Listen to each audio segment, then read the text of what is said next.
I Sadia, তোমারে না আমি নিষেধ করলাম যে এখন রান্না করো না, তুমি আবার রান্নাঘরে আসছো কেন? আরে বলো না, রান্না না করলে তো বাবুর খাওয়া দাওয়ার সমস্যা। তো বাবুর খাওয়া দাওয়া আমি তোমারে বারবার বললাম, তোমার শরীর খারাপ লাগতেছে তাইলে আমি বাহির থেকে খাবারটা আনি। তোমার কেন রান্না করা লাগতেছে এখন? প্রতিদিন বাহির থেকে খাবার আনা, টাকাও অপচয় আর বাহিরের খাবার খাওয়া ঠিক না। সপ্তাহে মনে হচ্ছে আমরা 3 থেকে 4 দিন শুধু বাহিরের খাবারই খাই। এত বাহিরের খাবার খেলে হবে? ছোট বাচ্চা সেটা বিষয় না, তুমি আমারে বললা যে সন্ধ্যা থেকে মাথা তুলতে পারতেছো না, তোমার মাথা ব্যথা হচ্ছে, পেট বিষ করতেছে, কত কত কাহিনী দেখাইলা, কত রিজন। আমি ভাবলাম যে তুমি রান্না করবা না জন্য এগুলা বলতেছো, এখন তুমি রান্না করতেই আগে চলে আসছো।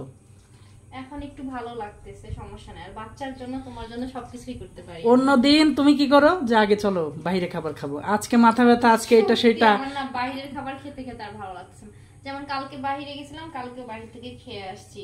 আবার পরশুদিনও গেছিলাম, মানে যেদিনই আমরা বাইরে যাচ্ছি বাহিরের খাবার, এতে করে আমরা মুখের স্বাদে খাচ্ছি, কিন্তু বাচ্চার যে সমস্যা হচ্ছে এটা আমি বুঝতে পারতেছি।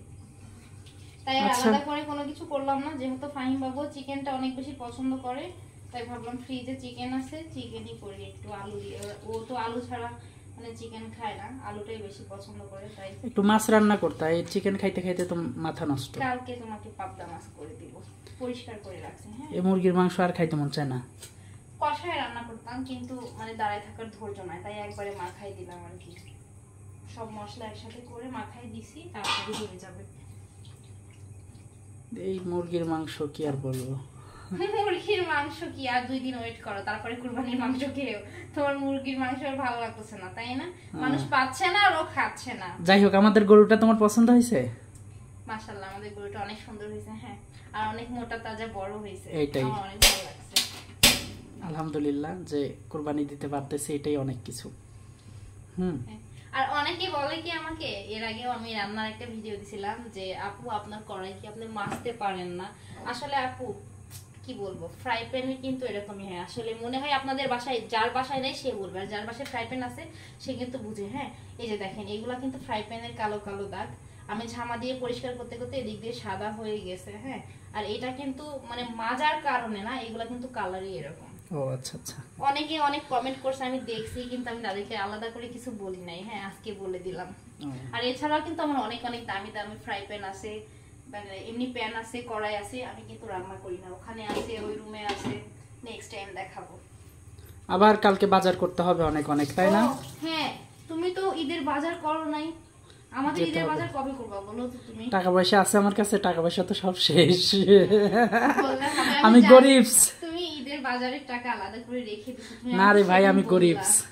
মিথ্যা কথা। তুমি আমাকে বললা যে এটা যাও, কালকে তোমার, কালকে কিছু সারপ্রাইজ আছে, আরো কিছু কিনবো ঈদের, মানে বাজার করব, আরো কিছু রুমের জন্য অনেক কিছু কিনবো, বুঝছো? আমাকে নিয়ে যাবা না সাথে? তুমি তো অবশ্যই যাবা সাথে কালকে বাইরে। কিন্তু আমার না, আমি যখন বাসায় থাকি তখন আমার অনেক গরম লাগে, কাজ করতে ইচ্ছা করে না। আর যখন আমাকে বলা হয় যে তোমার সংসারের জন্য বা তোমার জন্য কেনাকাটা করতে যাব, চলো বাইরে যাই, তখন কিন্তু আমি সবার আগে রেডি হই। হ্যাঁ, আপনার ভাইয়া বলে যে তখন নাকি আমি সুস্থ হয়ে যাই হাজার অসুস্থ হলে।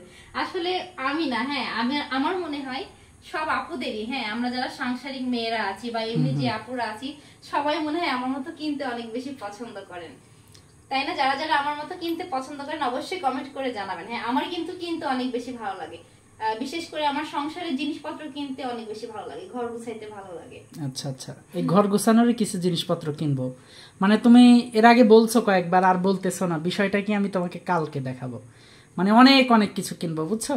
তাই? হ্যাঁ হ্যাঁ। আর এটা নিয়ে যদি আমরা কোনো কিছু কিনি তাহলে এই বিষয় নিয়ে কিন্তু ভিডিও আপলোড করব। হ্যাঁ, ঠিক আছে, অবশ্যই। আর আজকে কিন্তু আমি বেশি কিছু করি নাই, শুধু মুরগির মাংসটাই করতেছি, আর ভাতটা রাইস কুকার আগে করে ফেলছি। ভাত উঠাই দিছো আগেই?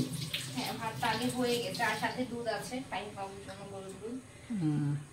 আর হ্যাঁ আপুরা, আপনারা সবাই কমেন্ট করে জানাবেন যাদের ফাহিম বাবুর সমান বাচ্চা আছে বাসায়, মানে 2 বছর তো ফাহিম বাবুর হয় নাই, 20 মাস চলতেছে, তো এখন থেকে কি গরুর দুধ খাওয়ানো যাবে? আসলে আমি একটা ডক্টরকে দেখিয়েছিলাম, মানে শিশু চাইল্ড আর কি, ভালো ডাক্তার, উনি ভিজিটে দেখিয়েছিলাম, উনি বলছে যে 2 বছর থেকে আপনারা দুধ খাওয়াতে পারেন, আর ও যদি সহ্য করতে পারে তাহলে এখন থেকে দিতে পারেন। হ্যাঁ, ফাহিম বাবু গরুর দুধ খাচ্ছে। মাশাআল্লাহ, আমার ফাহিম বাবু হলো সহ্য করতে পারতেছে, মানে 4 দিন ধরে, 4-5 দিন ধরে। মেন কথা পটি ঠিক আছে নাকি সেটা দেখতে হবে।